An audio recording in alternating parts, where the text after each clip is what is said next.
हानिदिन्छु कि के र हानिदिन्छु कन्फ्युजै छु भनेको हरिमै मान्छे हो म त तातो रिस नगर्नुहोस् मुस्कान पाछा अनि भुवन केसीज्यूलाई चिन्नुहुन्छ भुवन केसीज्यूलाई भुवन केसी होइन गर्लफ्रेन्ड बेसी होला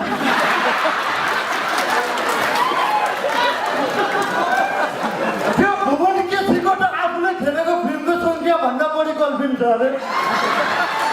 मैले केही सुनेको होइन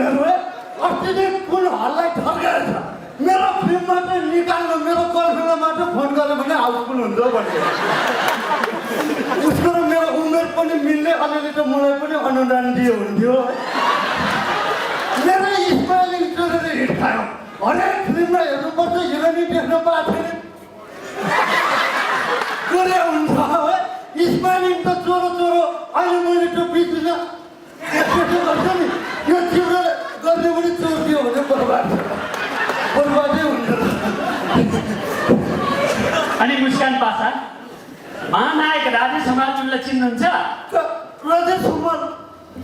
त्यो राजेश हमालको नाम नलियो त्यो राजेश हमाल बिचरा साइड भयो त्यो बिचरा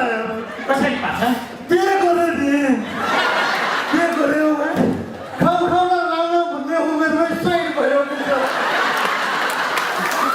अब त्यसले त्यो पहिले एउटा डाइलेक्ट बोलेको थियो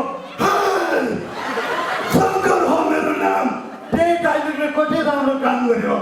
शङ्कर होटेलले फट्टै सिट्टीमा भात भइदियो सबै कुरै हुने त्यसै पनि चुइया मान्छे स्कुल छँदै पायो